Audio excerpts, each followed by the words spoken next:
Unit 7 टॉपसी turvy land. टॉपसी टर्वी का मतलब होता है अस्त व्यस्त, उल्टा पुल्टा। लैंड का मतलब होता है जगह या भूमि। तो आइए पोएम पढ़ते हैं। पहले कुछ क्वेश्चंस हैं। Have you ever thrown your school bag on your bed?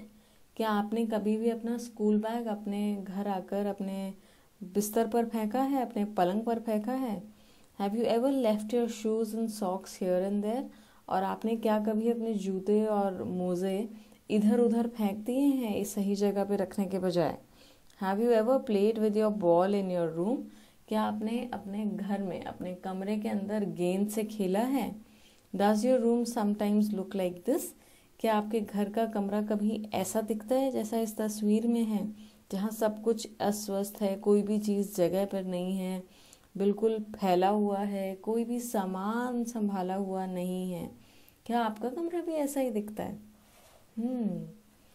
Now read about one search upside down land. अब एक ऐसी जगह के बारे में पढ़िए जहाँ पर सब कुछ उल्टा पुल्टा है। अपसाइड डाउन मतलब ऊपर नीचे है, उल्टा पुल्टा है। Let's read. The people walk upon their heads. यहाँ पर पीपल यानी लोग, वॉक मतलब चलना। हम कैसे चलते हैं? पैरों पर यहाँ पर people walk upon their heads, people अपने सर के बल चलते हैं, लोग, जैसा कि आप तस्वीर में देख रहे हैं। The sea is made of sand. जो समुद्र है, समुद्र वैसे पानी से बना होता है ना, लेकिन यहाँ पे जो समुद्र है वो रेत से बना हुआ है। सैंड मतलब रेत। The children go to school by night. यहाँ हम नॉर्मली सुबह स्कूल जाते हैं बच्चे, पर इस जगह पर बच्चे स्कूल रात को जाते हैं। Children go to school by night. In topsy turvy land, इस उल्टी पुल्टी अस्त व्यस्त जगह पर। तो यहाँ पर सब कुछ उल्टा हो रहा है। यहाँ पर लोग सर के बल चलते हैं, समुद्र जो है वो रेत का बना हुआ है, और बच्चे रात को स्कूल जाते हैं। The front door step is at the back. जो घर के आगे का दरवाज़ा है वो घर के पीछे है। You are walking when you stand. जब आप खड़े होते हो तो आप चल रहे होते हो। You wear your hat upon your feet. सर पे पहनने की जो टोपी है, जो हैट है, वो आप पैरों में पहने हुए हो। You wear your hat upon your feet in topsy turvy land, इस अस्त व्यस्त उल्टी पुल्टी जगह पर। तो अब यहाँ क्या हो रहा है? आपके आगे का जो दरवाज़ा है वो पीछे है। Your front door step is at the back. You are walking when you stand. जब आप खड़े हुए हो तो आप चल रहे हो, खड़े होने की जगह पे आप चल रहे हो। और आप सर पे पहनने वाली जो टोपी है वो आप पैरों में पहन रहे हो इस उल्टी पुल्टी जगह में। And buses on the sea you will meet. समुद्र में वैसे तो नाव चलती है, लेकिन इस जगह पे समुद्र में बस चलती है। While pleasure boats are planned to travel up and down the streets. और सड़कों पर बोट चल रही है, नाव चल रही है, मतलब उल्टा हो रहा है। पानी में बस चल रही है और सड़क पर नाव चल रही है। सड़क पर ऊपर नीचे जाने के लिए नाव है आपके पास। ऑफ टॉपसी टर्वी लैंड, इस उल्टी पुल्टी जगह पर। यू पे for what you never get. आप पैसे देते हो उस चीज़ के लिए, उस सामान के लिए जो आपको कभी मिलता ही नहीं है। यू नेवर गेट मतलब कभी नहीं मिलता। I think it must be grand. मुझे लगता है ये बहुत ही बड़ा, भव्य या शानदार होगा। For when you go you are coming back, क्योंकि जब आप वहाँ जाते हो तो आप वहाँ से वापस आ रहे होते हो। इन टॉपसी टर्वी लैंड, इस उल्टी पुल्टी जगह पे, मतलब आप वहाँ पहुँच ही नहीं पाते। आप वहाँ जा रहे होते हो लेकिन आप वहाँ से जाते जाते वापस आ जाते हो इस उल्टी पुल्टी जगह पे। तो ये बहुत ही मज़ेदार, it's a very nice poem about a place which is topsy-turvy, which is where everything is happening in the opposite way. This has been written by H.E. Wilkinson. Okay. New words: topsy-turvy यानी upside down, जहाँ सब कुछ उल्टा पुल्टा है। Pleasure, feeling of enjoyment, जहाँ पर आपको अच्छा लग रहा है, मज़ा आ रहा है, उसको प्लेजर कहते हैं। ग्रैंड, ग्रैंड का मतलब बिग, हियर ग्रेट फन, यानी बहुत मज़ेदार। Reading is fun. When do children go to school in topsy-turvy land? Topsy-turvy land में बच्चे स्कूल कब जाते हैं? वहाँ पर बच्चे स्कूल रात को जाते हैं। In the topsy-turvy land, children go to school at night. 2. In the poem, if buses travel on the sea, then where do the boats travel? How should it rightly be? इस कविता में अगर buses जो हैं वो समुद्र पर चल रही हैं तो बोट्स कहाँ चल रही हैं, नाव कहाँ चल रही हैं, तो और ये कैसे सही कैसे होना चाहिए? इन दिस पोएम बसेस अगर समुद्र पर चल रही हैं तो नाव सड़क पर चल रही है, और सही कैसे होना चाहिए? सही तरीके से नाव को समुद्र में चलना चाहिए और बस को सड़क पर। So in this poem buses are traveling on the sea and boats are traveling on the road. How should it rightly be? Rightly, boats should be on the sea and buses should be on the road. 3. The topsy-turvy land is very different from our land. जो topsy-turvy land है वो हमारे यहाँ से बहुत अलग है, भिन्न है. Let's draw a comparison by filling in sentences wherever needed. आइए हम एक कंपैरिजन करते हैं दोनों जगहों के बीच में, टॉप्सी टर्वी लैंड और हमारे लैंड के बीच में, कि दोनों जगहों पे चीज़ें कैसे अलग हैं, कैसे भिन्न हैं।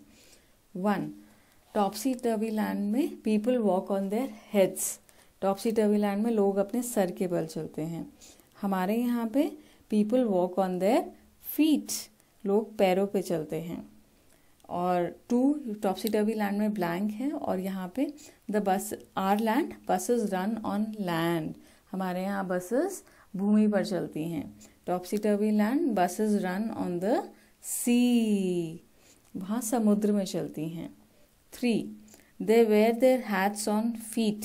वहाँ पर लोग टोपी पैरों पे पहनते हैं। यहाँ पर we wear there are hats on our head, हम टोपी सर पे पहनते हैं। 4. आर लैंड में सेंटेंस लिखा हुआ है बोथ सेल इन द सी। तो यहाँ पे टॉप्सी टर्वी लैंड में क्या हो रहा है?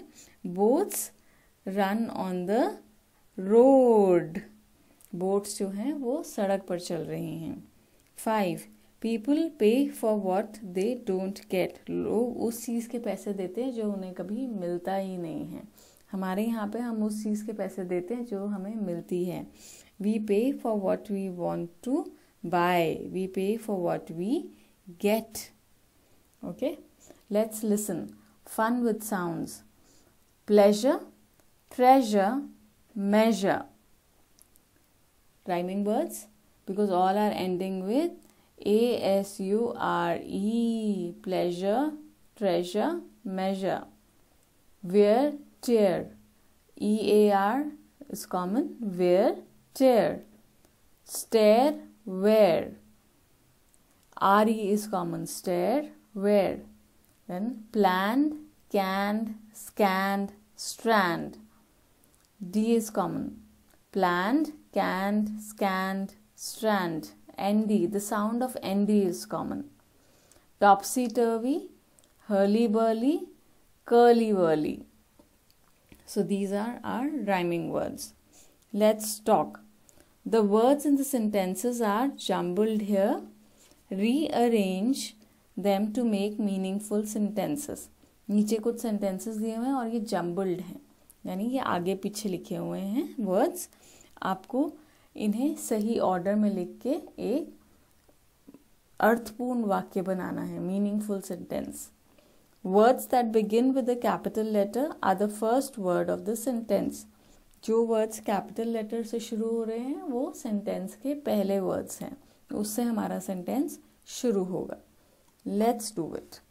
First one, Renu is a naughty girl. Our sentences, Renu is a naughty girl. 2. Her जो है वो कैपिटल एच से स्टार्ट है, तो that is going to be our first word. So let's read it and try to make a sentence. Her room is always untidy, उसका कमरा हमेशा गंदा होता है. Her room is always untidy. 3, यहाँ पे भी H कैपिटल है हर का, so that will be our first word. So our sentence would be mother her advises her clean to it. Her mother advises her to clean it. उसकी माँ उसे सलाह देती है कि वो अपना कमरा साफ कर ले. Her mother advises her to clean it. 4, she never listens to her mother. वो अपनी माँ की बात कभी नहीं सुनती. She never listens to her mother. 5, What kind of a child are you? तुम किस तरह के बच्चे हो? What kind of a child are you? 2, Can you tell some of the things that go topsy-turvy at home and there is disorder? क्या आप अपने घर के बारे में कुछ ऐसी चीज़ें बता सकते हैं जो उल्टी पुल्टी हैं और जहाँ पर चीज़ें अस्त व्यस्त हैं? आपके घर के बारे में बताना है आपको ये. जैसे मेरे घर में चीज़ें तब अस्त व्यस्त हो जाती हैं जब मेरे घर में छोटे बच्चे आ जाते हैं और वो सब चीज़ों को छेड़ते हैं, या मेरे घर में जब बहुत सारे लोग आ जाते हैं तो जगह ही नहीं मिलती है सामान रखने की या बैठने की, तो तब कहीं पे भी कुछ भी रख देते हैं तो सब चीज़ें अस्त व्यस्त हो जाती हैं. So at my home things get topsy turvy when small children come and play. Things also get topsy-turvy when there are a lot of guests. Okay, you have to share about your home. आपके घर में चीज़ें कब हैं? Okay, let's write. 1, Write 5 things that you do at home to make your home look neat and clean. आप अपने घर में ऐसी क्या क्या चीज़ें करते हैं जिससे आपका घर नीट एंड क्लीन रहता है, यानी साफ सुथरा रहता है. आपको ऐसी 5 चीज़ें बतानी हैं. I mop the floor. मैं अपने घर में झाड़ू लगाती हूँ, पोछा लगाती हूँ. I keep things at their proper place. मैं सब चीज़ों को सही जगह पर रखती हूँ. I fold clothes. मैं कपड़े फोल्ड करके रख देती हूँ. I keep my toys in the box after playing. अपने खिलौनों के साथ खेलने के बाद मैं उन्हें डब्बे में या अलमारी में या थैले में बंद करके रख देती हूँ ताकि वो फैले ना रहें. I keep my books in my bag after studying. पढ़ाई करने के बाद मैं अपनी किताबें बैग में संभाल के रख देती हूँ.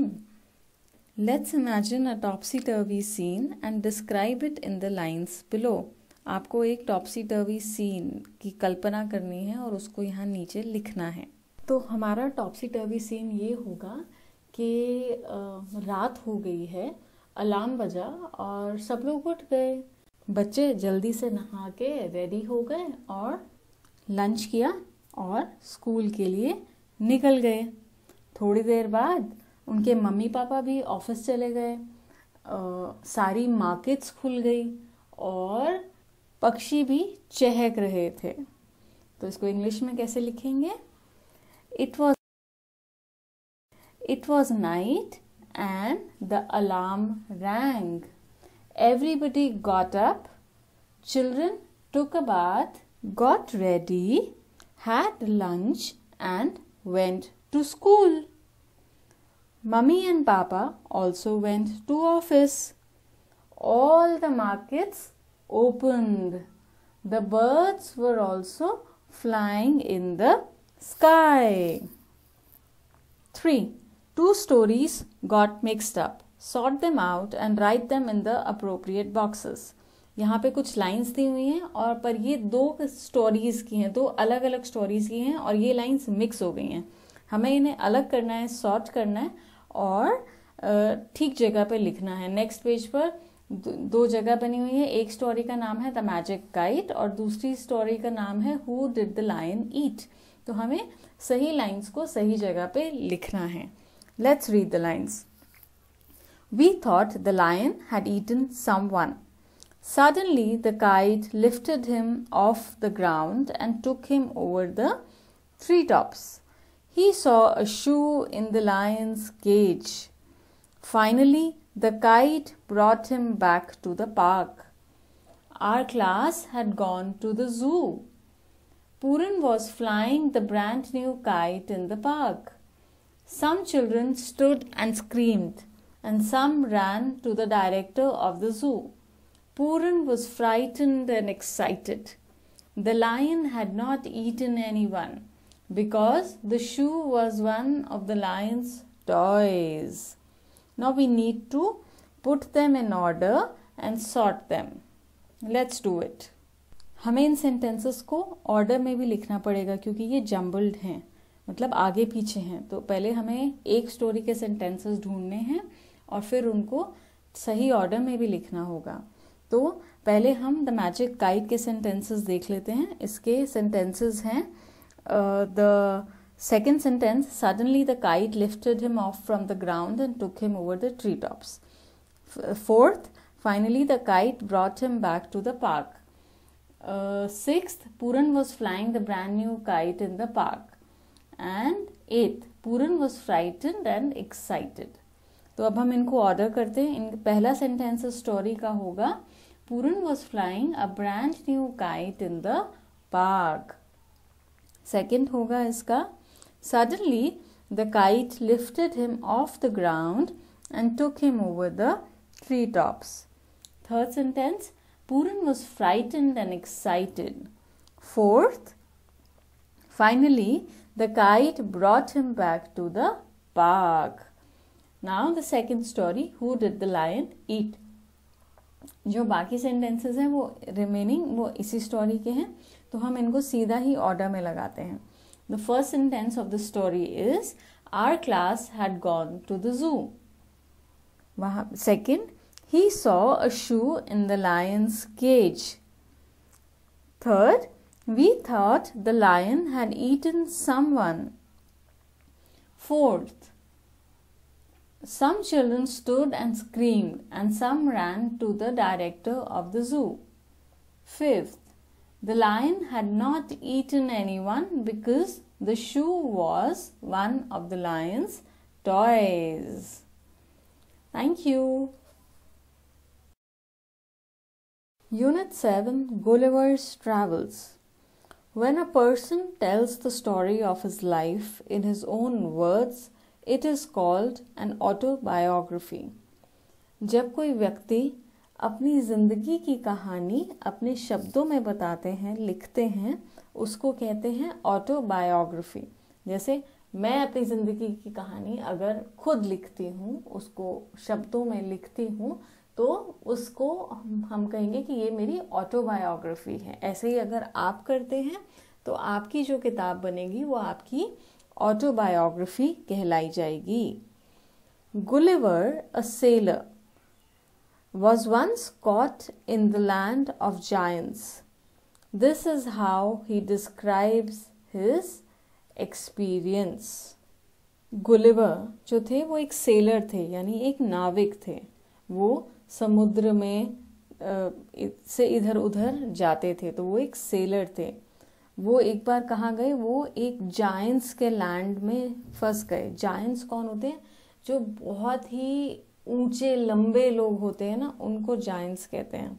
बहुत विशाल होते हैं, वो बहुत ही बड़े, उनको जायंट्स कहते हैं.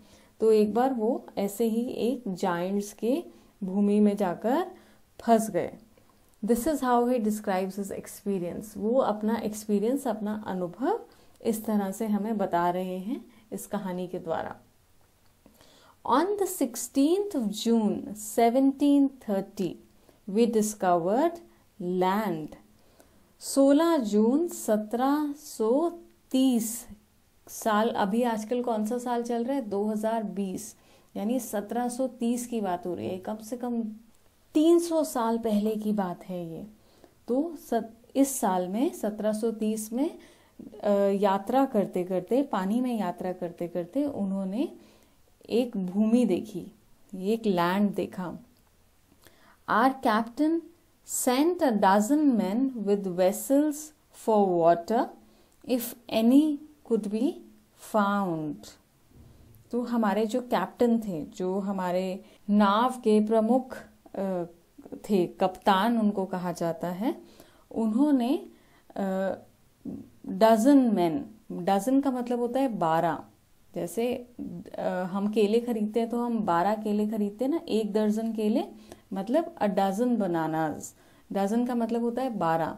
तो इनके जो कप्तान थे उन्होंने डजन मैन यानी 12 लोगों को भेजा विद वेसल्स, बोतलों के साथ और पानी जिसमें वो पानी ला सकें, वेसल्स के साथ भेजा, पानी लेकर आओ। If any could be found, अगर कहीं से पानी मिले तो। अब ये ना पीने का पानी ढूंढ रहे थे। अब है तो ये समुद्र में, वहाँ पे भी तो पानी होता है, पर समुद्र का पानी हम पी नहीं सकते क्योंकि वो खारा होता है। तो उनको पीने का पानी चाहिए था, इसलिए उन्होंने 12 लोगों को भेजा कि जाओ अगर कहीं से पानी मिले तो लेकर आओ। When we came to land, we saw no river or spring nor any inhabitants. जब हम वहाँ भूमि पर पहुँचे तो हमें ना तो वहाँ कोई नदी दिखी, ना कोई झरना दिखा और ना ही कोई लोग दिखे जो वहाँ रहते हो, कोई भी नहीं दिखा। I went on to explore, मैं और ढूंढने निकल पड़ा। The country was barren and rocky. वो जो जगह थी, जो देश था, वो बंजर और पथरीला था। I turned back to join the crew. मैं मुड़ा ताकि मैं अपने दल के बाकी लोगों के साथ चला जाऊं। Only to see them getting into the boat and rowing for life to get to the ship. पर मैंने मुड़ते ही ये देखा कि वो फटाफट से नाव पर चढ़ रहे हैं और अपनी जान बचाने के लिए बहुत जोर जोर से रो कर रहे हैं, नाव चला रहे हैं, मतलब वो अपनी जान बचा के भाग रहे थे वहां से। Before I could reach them, I observed a huge creature walking after them in the sea as fast as he could. Before I could reach them, इससे पहले कि मैं उन तक पहुंच पाता। Before मतलब इससे पहले कि मैं उन तक पहुंच पाता। I observed, मैंने देखा, a huge creature, huge का मतलब होता है बड़ा, विशाल, creature यानी जंतु। I observed a huge creature walking after them, walking का मतलब उनके पीछे चल रहा है, after उन पीछे, them उनके पीछे चल रहा है, in the sea as fast as he could, कहाँ, समुद्र में उनके पीछे चल रहा है जितना तेज वो चल सकता था। फास्ट का मतलब होता है तेज, as fast as he could मतलब जितना तेज वो चल सकता था। तो before I could reach them, I observed a huge creature walking after them in the sea as fast as he could. इससे पहले मैं अपने उन तक पहुंच पाता, किन तक, अपने दल तक, मैंने ये देखा कि एक बड़ा सा जंतु उनके पीछे चल रहा है समुद्र में, जितना तेज वो चल सकता था उतना तेज चल रहा है। The water of the ocean reached only till his knees. सागर का जो पानी था, ओशन मतलब सागर, सागर का जो पानी था वो कहाँ तक था, उसके घुटनों तक ही पहुँच पा रहा था बस। मतलब वो इतना बड़ा, इतना विशालकाय था कि सागर तो बहुत गहरा होता है और हम लोग तो उसमें आराम से डूब सकते हैं, तो मतलब बहुत गहरा होता है, लेकिन वो जो जंतु था वो इतना बड़ा था कि सागर का पानी उसके घुटनों तक ही पहुंच रहा था। तो सोचिए उसकी टांगे कितनी लंबी होंगी कि इतना गहरे सागर का पानी सिर्फ उसके घुटनों तक था, तो कितना बड़ा होगा। नीज, नीज का मतलब होता है घुटने।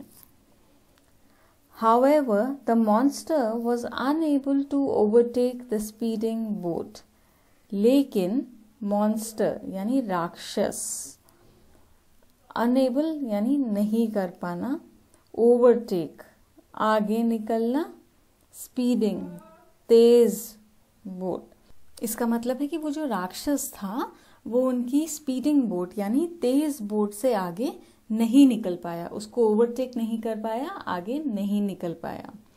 I turned back quickly and climbed up a steep hill with fields of barley on either side and the corn rising up to 40 feet. अब इसमें turned का मतलब होता है मुड़ना, quickly जल्दी से, climbed यानी ऊपर चढ़ना, steep यानी खड़ी, हिल का मतलब होता है पहाड़ी, स्टीप हिल यानी खड़ी पहाड़ी जो होती है, फील्ड्स खेत, बार्ले जौ को इंग्लिश में बार्ले कहते हैं, और कॉर्न का मतलब होता है मकई। तो जो गुलिवर थे ये वापस मुड़े, आई टर्न्ड बैक क्विकली, वो जल्दी से वापस मुड़े, and climbed up a steep hill, और एक खड़ी पहाड़ी पर चढ़ गए। क्लाइम्ड मतलब चढ़ना, और स्टीप हिल यानी खड़ी पहाड़ी पर चढ़ गए, जिसके आसपास खेत थे, with fields of barley on either side, and corn मतलब आसपास उनके जौ और कॉर्न यानी मकई के खेत थे, जो 40 फीट तक ऊंचे थे। 40 फीट तक ऊंचे खेत थे उनके आसपास, उनके साइड पे। There was a fence to pass from one field to the other. Fence का मतलब होता है बाड़। एक खेत से दूसरे खेत तक जाने के लिए बाड़ बने हुए थे। It was impossible for me to climb because every step was 6 feet high. वो ये कह रहे हैं कि इट वॉज इम्पॉसिबल मतलब नामुमकिन था उनके लिए चढ़ना। Impossible for me to climb, क्यों नामुमकिन हो रहा था उनके लिए पहाड़ी पर चढ़ना? क्योंकि पहाड़ी का हर एक स्टेप जो था, जो हर एक सीढ़ी बनी हुई थी पहाड़ी पे, वो 6 फीट ऊंची थी, 6 feet हाई। अब हम लोगों की आमतौर पर जो हाइट होती है, जो लंबाई होती है, वो 5 फुट से शुरू होके 5.5 फुट, या जो बहुत लंबे होते हैं उनकी 6 फुट तक हाइट चली जाती है, या 6 फुट 1 इंच 2 इंच, ये आम हाइट होती है हमारी। लेकिन वहाँ पे जो एक एक सीढ़ी की हाइट थी वो 6 फीट की थी। आप सोचिए 6 फीट की सीढ़ी आप कैसे चढ़ेंगे जब आप खुद ही 5 फुट के हैं, तो ये तो बहुत ही मुश्किल है ना। तो यही वो बता रहे हैं। और वहाँ पे जो खेत थे वो 40 फीट तक ऊंचे थे। 40 फीट पे तो मतलब जैसे हमारे यहाँ पे बिल्डिंग हो जाती है पूरी 40 फीट ऊंचाई की, तो बिल्डिंग जितने ऊंचे ऊंचे खेत थे वहाँ पर। I was trying to find a gap in the hedge when I discovered one of the inhabitants in the next field walking towards the fence. मैं वहाँ बाड़े में जगह ढूंढ रहा था, तब मैंने ये देखा कि वहाँ का एक निवासी मेरे पास आ रहा है, मेरे पास जो बाड़ है वहाँ पे आ रहा है।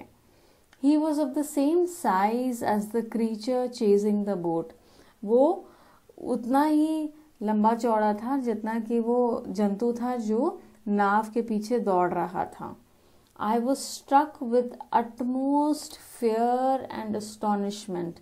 मैं को बहुत डर लग गया और हैरानी भी हुई। फेयर मतलब डर, astonishment मतलब हैरानी। And ran to hide myself, और मैं भागा छुपने के लिए। He called in a voice much louder than a trumpet. उसने आवाज़ लगाई और उसकी आवाज़ लाउडर मतलब इतनी ज़ोर से थी, कितनी ज़ोर से, तुरही एक तरह का बाजा होता है, उससे भी ज़्यादा तेज़ थी उसकी आवाज़ सुनने में। It sounded like thunder. वो ऐसे सुनाई दे रही थी जैसे कोई गरज रहा हो। थंडर मतलब गरजना। 7 monsters like him came towards the field, ready to reap the corn. उसकी तरह के 7 राक्षस खेत में आए, किस लिए? मकई को काटने के लिए। reap the corn, reap मतलब काटना, corn मतलब मकई। They carried a reaping hook which was very big. वो अपने साथ एक हंसिया या दर्राती लेकर आ रहे थे जो बहुत ही बड़ी थी, very big. When one of the reapers approached where I lay hidden, I screamed as loud as I could. जब उनमें से एक वहाँ पर आ गया जहाँ पर मैं छुपा हुआ था, hidden मतलब जहाँ पर मैं छुपा हुआ था, I screamed, scream का मतलब होता है मैं चिल्लाया, as loud as I could, जितनी जोर से चिल्ला सकता था मैं उतनी जोर से चिल्लाया। The creature stopped reaping. वो जो जंतु था उसने कटाई करना बंद करा। Picked me up between his thumb and forefinger. Picked me up मतलब उसने मुझे उठा लिया। कैसे उठाया? अपने अंगूठे और तर्जनी उंगली के बीच में, यानी अंगूठे और उसके साथ वाली उंगली के बीच में। अगर आप तस्वीर में देखेंगे तो उसने अपने अंगूठे और साथ वाली उंगली के बीच में मुझे उठा लिया, और ऐसे लग रहा है, ऐसे उठाया जैसे कोई बहुत ही हल्की सी चीज उठा रहा हो। And brought me close to his eyes, और अपनी आंखों के पास मुझे ले आया। 60 feet above the ground, मतलब जमीन से 60 फीट ऊपर ले आया मुझे। मतलब वो जो जंतु था उसकी लंबाई 60 फीट की थी। मतलब कितना लंबा है, अगर आप तस्वीर में देखेंगे तो वहाँ पे आपको दिख रहा है चित्र में कि वो कितना छोटा सा लग रहा है। गुलिवर जो है उस जंतु के आगे कितना, मतलब एक खिलौने जैसा लग रहा है, बिल्कुल इतना छोटा सा। He looked at me with curiosity, उसने मुझे बड़ी ही हैरानी से और ध्यान से देखा। And blew my hair aside to get a better view of my face, और उसने मेरे चेहरे पर फूंक मारी। blew my hair, और मेरे बालों को उड़ाया फू करके, ताकि वो मेरे चेहरे को ध्यान से देख सकें। He called his friends and gently placed me on the ground. He called his friends, उसने अपने दोस्तों को बुलाया और बड़े आराम से मुझे ज़मीन पर रख दिया। Placed me on the ground. They all sat on the ground to take a good look at me. वो सारे ज़मीन पर बैठ गए। Sat on the ground मतलब ज़मीन पर बैठना, मुझे अच्छे से देखने के लिए। To take a good look at me. I walked, मैं चला। Slowly, मैं धीरे धीरे चला। Backward and forward, पीछे और आगे चला। Backward मतलब पीछे जाना, forward मतलब आगे जाना। मैं पीछे चला और आगे चला। Pulled off my hat, अपनी टोपी मैंने उतारी। And made a low bow towards the farmers, और उन farmers, उन किसानों की तरफ मैं हल्के से झुका, जैसे उनका अभिनंदन करने के लिए। I tried to speak to them loudly in several languages. मैंने उनसे बहुत ज़ोर से बात करने की कोशिश करी कई भाषाओं में। Several मतलब कई, languages यानी भाषाओं में, मतलब मैंने उनसे ज़ोर से कई भाषाओं में बात करने की कोशिश करी। Each time I did so, the farmer who picked me up held his ear very close to me, but in vain. जब भी मैं ऐसे बोलने की कोशिश करता, वो जो फार्मर था, जो किसान था जिसने मुझे उठाया था, वो अपना कान मेरे पास ले आता, पर व्यर्थ था ये। मतलब वो इतनी ज़ोर से चिल्ला चिल्ला के बोल रहा था, और वो अपना कान भी उसके पास ला रहा था जो किसान था, पर उनको फिर भी कुछ नहीं सुनाई दे रहा था, क्योंकि वो इतने ऊंचे थे, उनको सुनाई कैसे देगा, और उनको सुनाई भी बहुत ऊंचा देता था। The farmer took me to his house, वो जो किसान था वो मुझे अपने घर ले गया। And placed me at some distance on the dining table, which was 30 feet high from the floor. और वो मुझे अपने घर ले गया, और उसने मुझे कहाँ बिठा दिया, थोड़ी सा दूर बिठा दिया, डाइनिंग टेबल पे। डाइनिंग टेबल मतलब वो टेबल जहाँ पर खाना खाया जाता है, जिसके ऊपर, और उस टेबल पर बिठा दिया, जो वो टेबल भी 30 फीट ऊंचा था। मतलब बहुत ही बड़े लोग थे, और उनके घर का सामान भी बहुत ही ऊंचा ऊंचा था। Dinner was brought for the farmer in a dish which was 10 feet in diameter. तो उस फार्मर के लिए, उस किसान के लिए फिर खाना लाया गया। वो जो डिनर का मतलब खाना, रात का खाना, और इतनी बड़ी प्लेट में लाया, वो प्लेट कितनी बड़ी थी, 10 फीट व्यास में, 10 फीट बड़ी थी। मतलब वो बहुत ही बड़ी प्लेट थी। 10 फीट मतलब हाँ, लगा लो कि हाँ, 2 इंसानों के बराबर, 2 इंसानों जितनी लंबी उस प्लेट का व्यास था, यानी बहुत ही बड़ी प्लेट थी। The farmer's wife crumbled some bread and placed it before me. Farmer's wife यानी वो जो किसान की पत्नी थी, उन्होंने कुछ ब्रेड के टुकड़े तोड़े और मेरे आगे रख दिए। In the middle of the dinner I heard a noise behind me.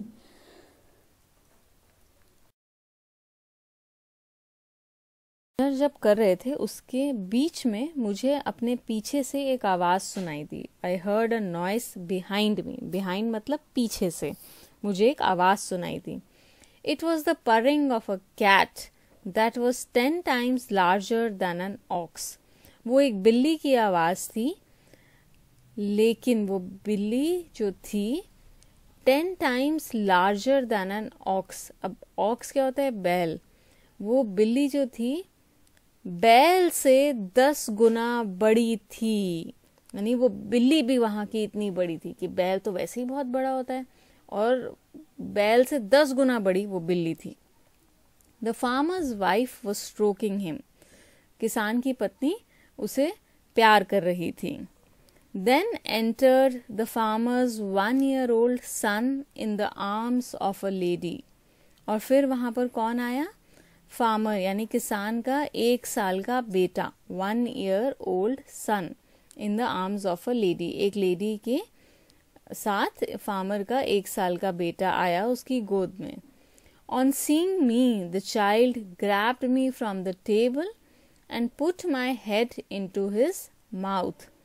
मेरे को देख कर, on seeing me, the child grabbed me from the table. वो बच्चे ने मुझे टेबल से झट से उठाया और put my head into his mouth, और मेरा सर अपने मुंह में डाल लिया. I shouted so loudly that the baby dropped me. मैं इतनी जोर से चिल्लाया कि उस बेबी ने, उस बच्चे ने मुझे गिरा दिया. Dropped me मतलब गिराना. उस बच्चे ने मुझे गिरा दिया. I would have broken my neck if the mother had not held her apron under me. Broken मतलब टूट जाना, मतलब मेरी नेक यानी मेरी गर्दन टूट जाती अगर, इफ का मतलब होता है अगर, mother had not held her apron under me. Mother, उसकी माँ ने जो एप्रन पहना हुआ था वो अगर उन्होंने मेरे नीचे नहीं रखा होता तो मैं गिर जाता और मेरी गर्दन टूट जाती. Later she put me on her own bed. Later मतलब बाद में उन्होंने मुझे अपने बेड पर लेटा दिया. And covered me with a clean white handkerchief. और मेरे ऊपर अपना साफ सुथरा सफ़ेद हैंकी यानी रुमाल, हैंकरचीफ यानी रुमाल, मुझे उड़ा दिया. मतलब ये देखिए, उनका रुमाल हमारे लिए चादर के बराबर था, गुलिवर के लिए चादर के बराबर था, तो उन्होंने वो उड़ा दिया. I slept dreaming of my home, my wife and my children. मैं सो गया और मैंने सपनों में अपने घर, अपनी पत्नी और अपने बच्चों को देखा. तो ये जो कहानी थी ये गुलिवर्स ट्रैवल्स में से ली गई है, जिसे लिखा है जोनाथन स्विफ्ट ने. ओके, तो ये उस कहानी का एक छोटा सा हिस्सा यहाँ पर लिया गया है. न्यू बेलोइंग, वेरी लाउड नॉइज यानी बहुत जोर की आवाज. इनहैबिटेंट्स यानी ऑक्यूपेंट्स यानी निवासी, वहां पर जो लोग रहते हैं उनके, वो निवासी को कहते हैं inhabitants. Barren, land with no vegetation यानी वो जमीन जहां पर कोई भी पेड़ पौधे नहीं हैं. एस्टोनिशमेंट, ग्रेटली सरप्राइज्ड यानी बहुत हैरानी. क्रम्बल्ड यानी ब्रोकन इनटू पीसेस यानी छोटे छोटे टुकड़े कर देना. ग्रैब, पिक सडनली मतलब जल्दी से उठा लेना, अचानक से उठा लेना. Reading is fun. 1. Why did the captain send the men to the land? उस कैप्टन ने लोगों को, अपने आदमियों को वहां जमीन पर, भूमि पर क्यों भेजा? क्यों भेजा था? इसलिए भेजा था ताकि वह पानी लेकर आए. The captain had sent the men to the land to find water. 2. Why did the men rush back to the ship? वो सारे लोग जहाज पर भागते हुए वापस क्यों आए? क्योंकि वहां पर उन्हें एक बहुत ही बड़ा जंतु दिखाई दिया. The men rushed to the ship because giant से लड़ाई कर रहा था. He was going to reap the corn. वो मकई की कटाई करने जा रहा था. He wanted to frighten Gulliver. वो गुलिवर को डराना चाहता था. So the answer is B. He was going to reap the corn. 2. They put Gulliver on the ground to look at him. उन्होंने गुलिवर को जमीन पर रख दिया उसे देखने के लिए, क्योंकि uh, they had never seen a human before, इससे पहले उन्होंने किसी इंसान को नहीं देखा था. They thought he was a doll, उन्हें लगा वो एक गुड़िया है. See, they had never seen such a tiny man, उन्होंने इससे पहले इतने छोटे से इंसान को नहीं देखा था. So the answer is C, they had never seen such a tiny man. 3. Gulliver was, Gulliver क्या थे? अ फार्मर, किसान थे. अ सेलर, नौवाकी थे. अ ड्वार्फ, छोटे से बहुत छोटे इंसान थे. अ जायंट, बहुत विशालकाय इंसान थे. So the Gulliver was a sailor. 4. Name the creature to whom you would look like Gulliver. The creature is now extinct. The word begins with the letter D.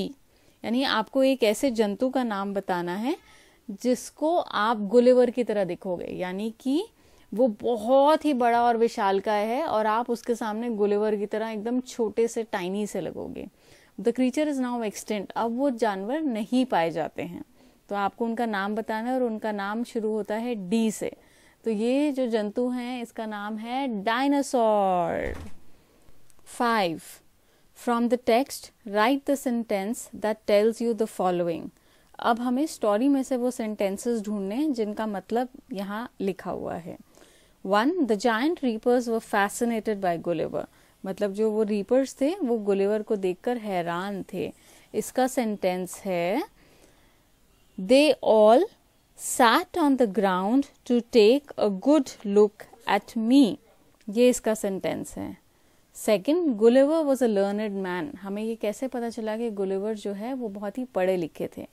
क्योंकि उनको बहुत सारी भाषाएं आती थी, उन्होंने बहुत सारी भाषाओं में उनसे बात करने की, उनको समझाने की कोशिश करी.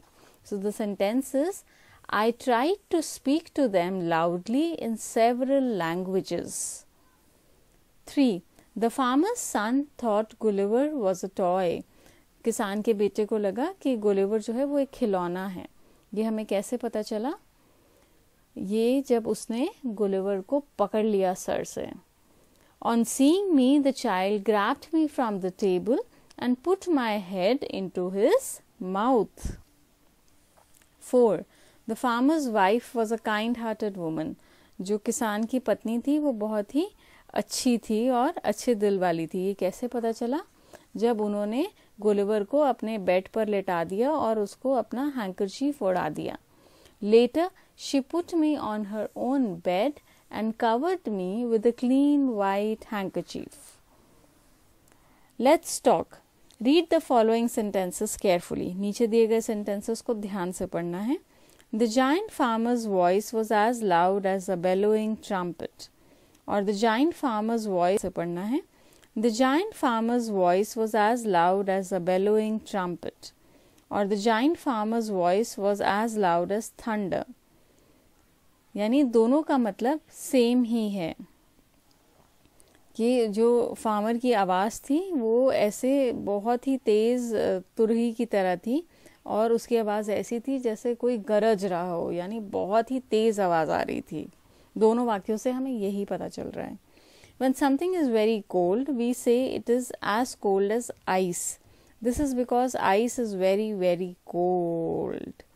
तो यहाँ पर एक्चुअली उन्होंने कंपैरिजन किया हुआ है कि उसकी आवाज़ कितनी तेज़ थी, जितनी कि एक ट्रम्पेट की तेज़ होती है. उसकी आवाज़ कितनी तेज़ थी जितनी जैसे थंडर की, गरजने की आवाज़ होती है.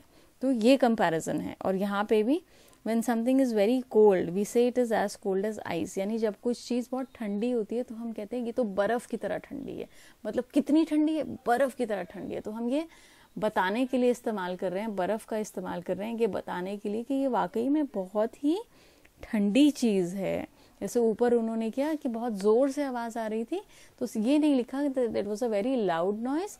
उन्होंने ये लिखा the noise was as loud as a bellowing trumpet, जैसे कि ट्रम्पेट की तरह लाउड थी, या एज लाउड एज थंडर, जैसे गरजने की तरह लाउड थी.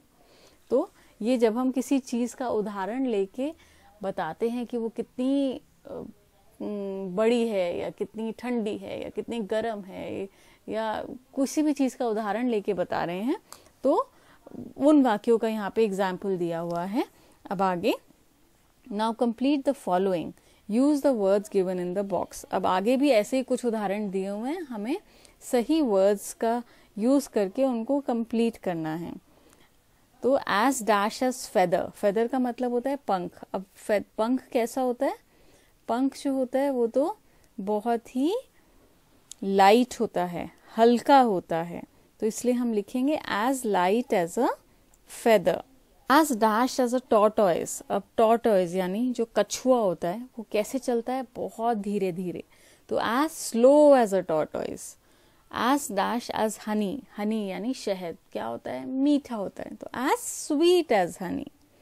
एज डैश एज स्नो, बर्फ कैसी होती है? एक तो ठंडी भी होती है और बहुत सफेद भी होती है, बर्फ से ज्यादा सफेद कुछ नहीं होता, तो हम लिखेंगे as white as snow.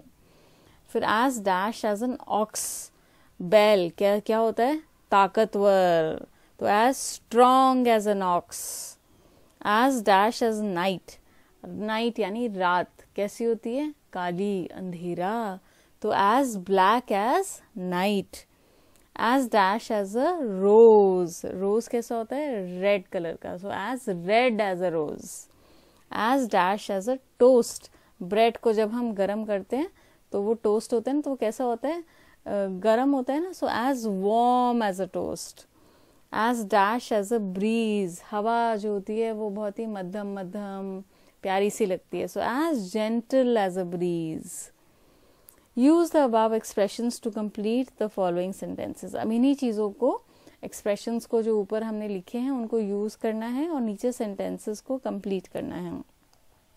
The old man's hair is as white, बूढ़े आदमी के बाल ऐसे सफेद हैं जैसे snow, as white as snow. His feet were as cold as, उसके पैर ऐसे ठंडे थे जैसे कि बर्फ यानी ice. His feet were as cold as ice. The newspaper boy was as slow. Newspaper boy जो था वो बहुत धीरे धीरे कर रहा था, ऐसे धीरे था जैसे कि कछुआ। As slow as tortoise in delivering the newspapers. Newspaper बांटने में वो ऐसे धीरे था जैसे कि कछुआ होता है। 4. I felt as light as a feather after exercising. Exercise करने के बाद मुझे ऐसे हल्का लग रहा था जैसे कि कोई पंख हो। Create your own comparisons for the following. Work in pairs. अब आपको दो दो के समूह में काम करना है और इसी तरह के कंपैरिजन लिखने हैं। जैसे as tall as, सबसे ऊंची क्या चीज होती है वो लिखना है। जैसे अगर आप कह रहे हो कि ये तो इतना लंबा था, इतना लंबा था, जैसे कि क्या लंबा होता है? सबसे लंबी चीज, जैसे as tall as a tower और as tall as a building. आपको जो अच्छा लग रहा है आप वो लिख सकते हो। एज फास्ट एज, सबसे ज्यादा तेज चीज क्या हो सकती है? As fast as a car, या maybe as fast as a rocket. As high as, ऊंचा, इतना ऊंचा जैसे कि आसमान। As high as a sky, as high as the sky. As angry as, इतना गुस्से वाला, इतना गुस्सा जैसे कि as angry as a lion, जैसे कि शेर गुस्सा हो जाता है। या आप कोई और कुछ और लिखना चाहते हैं तो आप वो भी लिख सकते हैं। एज टाइनी एज, इतना छोटा जितना कि चींटी। As tiny as an ant. As brave as, इतना बहादुर जैसे कि कोई सोल्जर, वो जवान जो लड़ाई पर जाते हैं। As brave as a soldier. आपके पास कोई और एग्जाम्पल है तो आप वो भी लिख सकते हैं यहाँ पे। Okay. 2. There are many reasons why something happens. चीज के होने के पीछे कुछ ना कुछ कारण होता है, कोई ना कोई रीजन होता है। फॉर एग्जाम्पल यहाँ पे इवेंट दिया हुआ है और उसका रीजन दिया हुआ है। इवेंट क्या था? Gulliver could not climb the fence because Gulliver जो था वो बाढ़ के उस पार नहीं चढ़ पाया। क्यों? Because every step was 6 feet high, हर एक कदम 6 feet ऊंचा था। He saw one of the giants coming towards him. उसने एक जायंट को अपनी तरफ आते हुए देख लिया था। He ran to hide himself. और वो अपने आप को छुपाने के लिए भागा। All the 3 are reasons why Gulliver was unable to climb the fence. ये तीनों कारणों के कारण गुलिवर फेंस पर नहीं चढ़ सका। And discuss in groups why the following events happened. You may find more than one reason for each of them. अब नीचे 2 पिक्चर्स दी हुई हैं, उन्हें देखना है और बताना है कि ये क्यों नहीं हो पाए या ये इवेंट क्यों हो पाए और उनके रीज़न देना है। पहली पिक्चर में हम देख रहे हैं एक दरवाज़ा है जो लॉक्ड है और वहाँ लिखा हुआ है प्ले कैंसिल, यानी जो प्ले होना था वो कैंसिल हो गया है। अब इसके पीछे क्या रीज़न हो सकता है? कुछ भी रीज़न हो सकता है। हम ये कह सकते हैं कि हो सकता है the main actors fell ill so they could not come to the play, और the electricity of the theatre electrical circuit had a short circuit so the play was cancel. या आपके दिमाग में कोई और रीज़न आ रहा है, you can also share that. Picture 2, we see that the man and a woman are walking and it is night time and they are happy and they are smiling. So why are they going for a walk? Maybe the weather is nice and there is cool and gentle breeze, so they decided to go for a walk. They go for a walk every day at night after dinner. तो इसलिए वो अपने regular walk पर जा रहे हैं। या if you have any other reason you can write that. Next, let's write. Look at the following examples. I was trying to climb over the fence when the giant saw me. The farmer's wife was stroking the cat when her 1-year-old son entered. Both actions were in the past. ये दोनों actions पहले हो चुके हैं. I was trying मतलब मैं कोशिश कर रहा था. The farmer's wife was stroking. वो जो किसान की पत्नी थी वो बिल्ली को प्यार कर रही थी. ठीक है. When the first one was going on in the past, the second one happened. जब पहले वाला इंसिडेंट हो चुका था तब दूसरा हुआ. जैसे I was trying to climb over the fence when the giant saw me. मैं फेंस पर चढ़ने की कोशिश कर रहा था जब जायंट ने मुझे देख लिया. तो एक के होते होते दूसरा हो गया. Match the following and write complete sentences in the lines below. What was happening? What happened? 2 columns में सेंटेंसेस दिए हुए हैं. एक कॉलम में लिखा हुआ है what was happening यानी क्या हो रहा था, और दूसरे कॉलम में लिखा हुआ है what happened क्या हुआ. तो इन दोनों सेंटेंसेस को, दोनों कॉलम से सेंटेंसेस को हमें मैच करना है और नीचे सेंटेंसेस लिखने हैं. जैसे फर्स्ट वन में I was writing a letter. मैं लेटर लिख रहा था और क्या हुआ? माई पेन रैन आउट. वेन जब मेरा पेन खत्म हो गया, मेरे पेन की इंक खत्म हो गई. I was writing a letter when my pen ran out. 2. Paul was looking out of the window. Paul खिड़की के बाहर देख रहा था. When he noticed a lovely butterfly. जब उसने एक प्यारी सी तितली को देखा. अब थर्ड सेंटेंस हमारे लिए लिखा हुआ है. पहले मैं ऊपर पढ़ देती हूँ. ही was looking for his dog, और इसका मैचिंग है आई मेट अरुण. तो यहाँ पे क्या हुआ है, हमारा ऑर्डर चेंज हो गया है सेंटेंस का. जो सेकंड सेंटेंस है वो पहले आ गया है. When I met Arun he was looking for his dog. तो कभी कभी जब हम सेंटेंसेस जोड़ रहे होते हैं तो सेंटेंसेस का ऑर्डर भी आगे पीछे हम कर सकते हैं. Okay. 4th, I was just completing the last answer when ma'am said stop writing. 5. The man was painting the wall when he fell off the ladder. दीवार पेंट कर रहे थे and he fell off the ladder, और वो सीढ़ी से गिर गए. 6. Amit was doing his homework when the lights went out. Amit अपना होमवर्क कर रहा था जब लाइट चली गई. My mother was cooking dinner. मेरी माँ खाना बना रही थी when the bell rang. जब बेल बजी. 2. Now complete the following suitably.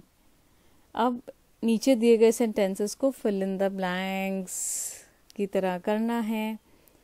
I was sitting in a taxi when I saw her. मैं टैक्सी में बैठी हुई थी जब मैंने उसे देखा. He was cleaning out his cupboard when he found an old t-shirt. वो अपनी कबर्ड साफ कर रहा था जब उसे एक पुरानी टी शर्ट मिली. I was walking when a dog ran out onto the road. We were talking when the teacher walked into the room. 3. When we compare two things people, we add or more to the describing word. जब हम दो चीज़ों को compare कर रहे होते हैं तो हम या तो लगा देते हैं या हम मोर लगा देते हैं उस वर्ड के साथ. When we compare 3 or more things or people, we add est or most to the describing word. जब हम 3 से ज़्यादा चीज़ों को कंपेयर करते हैं तो हम est या more word most लगा देते हैं word से पहले. अभी हम examples देखेंगे तो आपको समझ आएगा. Look at the following examples. When first 2 are compared and when all 3 are compared. जैसे हम सिर्फ first 2 compare करें, fast, और इसको अगर हम कंपैरिजन करें तो फास्टर, हमने ER लगाया है, फास्ट एंड फास्टर. लेकिन अगर हम 3 कंपैरिजन करेंगे तो फास्ट हो गया, फास्टर मतलब फास्ट है, तेज है, वो उससे तेज है, और फास्टेस्ट यानी वो सबसे ज़्यादा तेज है, वहाँ पे हमने EST लगा दिया है. तो हमारे कंपैरिजन्स की डिग्री हो गई, पहली हो गई फास्ट, दूसरी हो गई फास्टर, और तीसरी फास्टेस्ट यानी तेज, उससे ज़्यादा तेज और सबसे ज़्यादा तेज. Fast, faster, fastest. So the sail boat is fast यानी बोट जो है वो फास्ट है. The car is faster than the sail boat, car जो है वो सेल बोट से थोड़ी ज़्यादा तेज है यानी फास्टर है. The aeroplane is the fastest of all, aeroplane जो है वो सबसे ज़्यादा तेज है. ठीक है. और लेकिन कई जगह हम ER और EST नहीं लगाते हैं, हम वर्ड से पहले मोर और मोस्ट लगा देते हैं. जैसे डिफ़िकल्ट यानी मुश्किल है, कठिन है, मोर डिफ़िकल्ट यानी उससे ज़्यादा कठिन है, और मोस्ट डिफ़िकल्ट यानी सबसे ज़्यादा कठिन है. तो इससे डार्ट गेम जो है वो डिफ़िकल्ट है, जगलिंग जो है वो उससे ज़्यादा डिफ़िकल्ट है, मोर डिफ़िकल्ट. लेकिन मैजिक जो है वो सबसे ज़्यादा डिफ़िकल्ट है, most difficult. Hitting a target is difficult. Juggling caps is more difficult than hitting a target. Doing complicated magic tricks is the most difficult of them all. Now complete the following in the same way using the words easy or strong.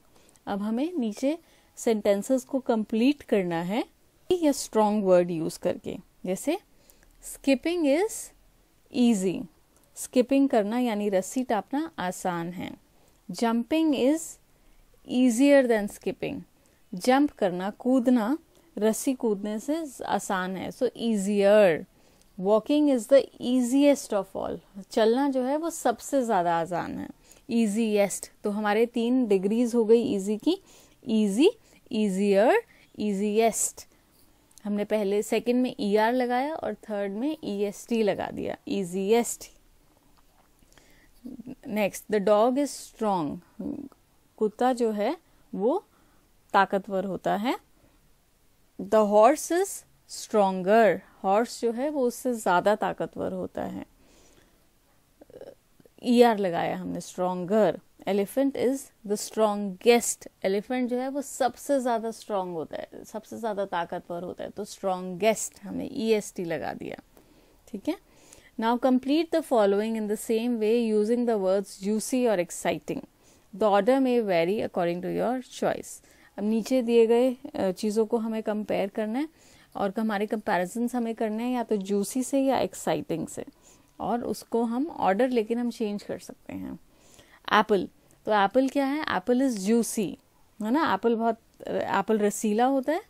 So orange is juicier than the apple, orange में apple से ज़्यादा रस होता है, orange is juicier, ER लगाया है हमने. Sugar cane is the juiciest of all, हमने EST लगा दिया. शुगर केन यानी गन्ना जो है वो सबसे ज़्यादा रस वाला होता है, so sugar cane is the juiciest of all. फिर है रॉक क्लाइंबिंग, यानी पहाड़ पे चढ़ना एक्साइटिंग है, मज़ेदार है. स्कीइंग, बर्फ़ पे स्केटिंग करना उससे ज़्यादा एक्साइटिंग है. Skiing is more exciting than rock climbing.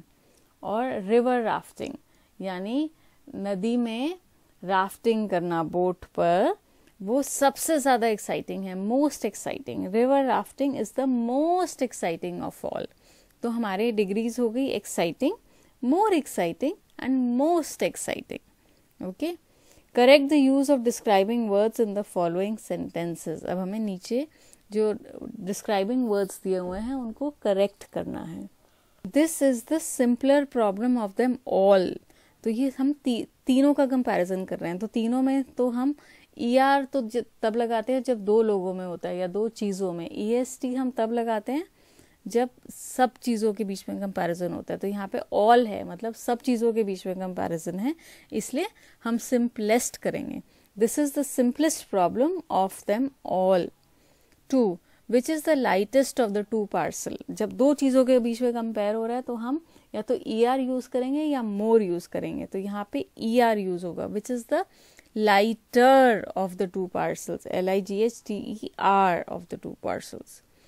He is cleverer than I am. तो यहाँ पे दो चीज़ों के बीच में, दो लोगों के बीच में कंपैरिजन हो रहा है, तो ER तो ठीक है, तो लेकिन हम लिखेंगे he is cleverer than me. I like this the best of the 2. Answer होगा I like this the better of the 2, क्योंकि जब हम गुड के कंपैरिजन करते हैं तो हम लिखते हैं गुड, बेटर, बेस्ट। एक चीज़ है तो गुड, दो चीज़ें हैं तो बेटर, और तीन या तीन से ज़्यादा चीज़ें हैं तो बेस्ट। तो गुड, बेटर, बेस्ट, यहाँ पे दो चीज़ों की बात हो रही है। I like this the best of the 2 लिखा है, तो 2 के साथ बेस्ट नहीं आएगा, बेटर आएगा। 5 the flood became badder as the rain increased. Badder नहीं लिखेंगे, वर्स लिखेंगे। The flood became worse as the rain increased. तो क्योंकि बैड, वर्स और वर्स्ट होता है, जैसे गुड, बेटर, बेस्ट होता है, ऐसे बैड, वर्स और वर्स्ट, यानी बुरा और सबसे ज्यादा बुरा। Okay, punctuate the following sentences using capital letters, full stops, commas, question marks, apostrophe, exclamation mark wherever necessary. यहाँ पे हमें सही पंचुएशंस लगानी है। ठीक है, so let's start. Capital letters कब यूज करते हैं? जब तो हम सेंटेंस का स्टार्ट कर रहे हो तो first letter of the first word is capital, या फिर जब नाउन्स हो, या जब नाउन्स यानी किसी चीज का नाम हो, किसी चीज, जगह, इंसान का नाम हो, तब हम कैपिटल लेटर से स्टार्ट करते हैं। तो यहाँ पे dear Sameer, because dear is the starting first word, so D will be capital, and Sameer is a name, so S will be capital. I हमेशा capital होता है। I am sending you a photograph of my newest pet, full stop। sentence खत्म हुआ तो हम यहाँ full stop लगाएंगे। Frisky is a bulldog, Frisky नाम है, तो F will be capital, and it is the first word of the next sentence, so first letter will be capital, so F is capital. Frisky is a bulldog and a very playful puppy, full stop। sentence खत्म हुआ तो full stop। so next sentence, first word का first letter B, so B will be capital। by next summer, comma, क्योंकि हम यहाँ pause ले रहे हैं, he should be old enough to go with us on our long walks, full stop। I will be capital। I am, आई के बाद apostrophe, क्योंकि या तो हम am लिखेंगे, अगर हम खाली एम लिख रहे हैं तो वो शॉर्ट फॉर्म यूज कर रहे हैं, तो अपॉस्ट्रोफी आएगा। I apostrophe M.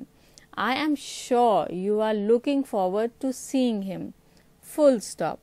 I know you will like him, full stop. Warm regards, W capital.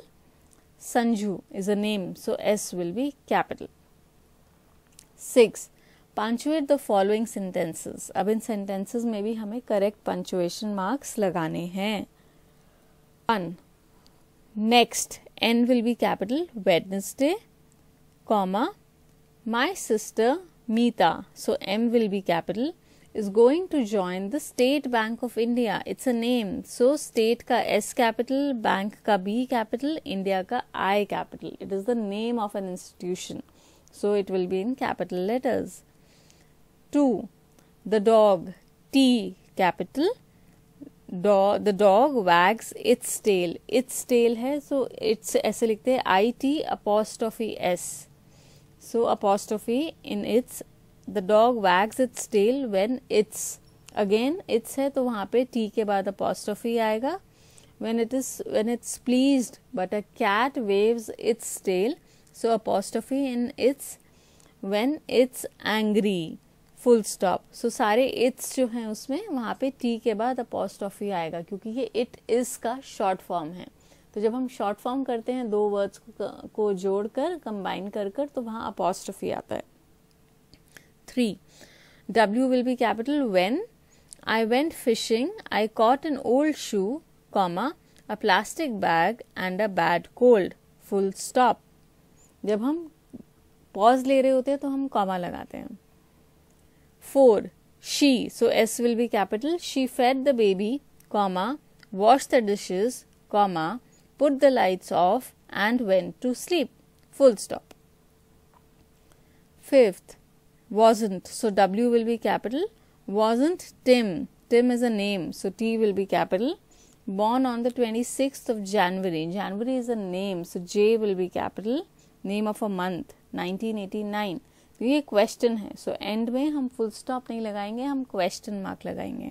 O no, so O will be capital, और ओ नो, तो ये नो के बाद एक्सक्लेमेशन मार्क आएगा क्योंकि ये हैरानी की बात हो रही है. Oh no, the bus has gone, T capital आएगा, द का, the bus has gone, full stop. Let's find out, fill in the blanks. A giant tree, एक बहुत विशाल पेड़. Redwood trees of California. California America में एक शहर है, वहाँ के जो पेड़ हैं रेडवुड ट्रीज वो बहुत ही जायंट होते हैं, बड़े होते हैं. अ जायंट बर्ड, एक बड़े से विशाल से पक्षी का नाम, ostrich. A giant land animal, एक जानवर जो बहुत ही विशाल होता है, elephant. A giant water creature, एक पानी में रहने वाला जानवर जो बहुत विशाल होता है, व्हेल. अ जायंट रेप्टाइल, एक जानवर जो बहुत विशाल होता है, एनाकोंडा यानी सांप. एनाकोंडा एक तरह का सांप होता है जो बहुत बड़ा होता है. अ जायंट एरोप्लेन, एक एरोप्लेन जो बहुत ही बड़ा होता है, Boeing, BOEING. Creative writing. You woke up one morning and found yourself in the land of dwarfs. अब एक तो जायंट्स होते हैं और दूसरे होते हैं ड्वार्फ्स. जायंट्स होते हैं जो बहुत विशाल होते हैं और ड्वार्फ्स होते हैं जो बहुत ही छोटे होते हैं, बहुत ही छोटी हाइट के होते हैं. एक दिन आप सुबह उठे और आपने अपने आप को ड्वार्फ्स के बीच में देखा, यानी बहुत ही छोटे लोगों के बीच में देखा, छोटी हाइट के लोगों के बीच में, जो नाटे लोग होते हैं ना बहुत ज्यादा, उनके बीच में. Write a paragraph describing your experience there and how you got back home finally. You may begin like this. तो आपको अपना अनुभव लिखना है कि आपको वहाँ पे उनके साथ कैसा लगा और आप घर कैसे पहुँचे. ये क्रिएटिव राइटिंग है कि आपको अपने आप करनी है. मैं सिर्फ थोड़ा सा आइडिया दूंगी यहाँ पे. जैसे उन्होंने एक स्टार्टिंग लाइन दी हुई है, around everything around me looked different. मेरे आसपास हर चीज़ अलग दिख रही थी. अब क्यों अलग दिख रही थी? क्योंकि आप तो ड्वार्फ्स के बीच में हो, यानी बहुत नाटे लोगों के बीच में हो, और आपकी तो हाइट नॉर्मल है. तो वो जो नाटे लोग हैं आप उनके बीच में एकदम लंबे से बड़े से दिखोगे, और उनकी दुनिया में सब कुछ छोटा छोटा होगा. जैसे छोटा टेबल, छोटा पेड़, छोटा सा बेड, नीचे भी मतलब हाइट में भी छोटा और वैसे भी लंबाई चौड़ाई में भी छोटा, क्योंकि वो छोटे लोग हैं तो वो लंबाई में भी छोटे हैं, तो उनको ज़्यादा बड़ी बड़ी चीज़ों की ज़रूरत नहीं होगी. छोटी छोटी प्लेटें, एकदम छोटी चम्मच, जैसे खिलौने वाली चमचे होती है ना बच्चों की, किचन सेट होते हैं जो छोटे से, वैसे वाले. और छोटे से शूज़, छोटे छोटे खेत, छोटी छोटी नदियाँ, छोटी छोटी सड़कें. तो आप तो उनके लिए वहाँ पे जायंट हो जाओगे. तो आपको ये अपना एक्सपीरियंस लिखना है कि आपको वहाँ जाके कैसा लगा, वो लोग आपको कैसे देख रहे थे. से you can say that I felt like a giant in their world. They were so small and tiny. Their feet were so small. I felt that if I step on anything, it would break. Because वहाँ पे हर चीज़ बहुत छोटी थी. I could climb all their stairs in one step. मैं उनकी सारी सीढ़ियाँ एक कदम में चढ़ सकती थी. I asked for water and they got for me in a tiny glass which did not even have one sip. मतलब मैंने उनसे पानी मांगा और वो इतने छोटे ग्लास में पानी लेकर आए जिसमें एक घूंट पानी भी नहीं आता था. तो आपको ऐसी चीज़ें सोचनी है और अपने आप लिखना है. Okay, thank you.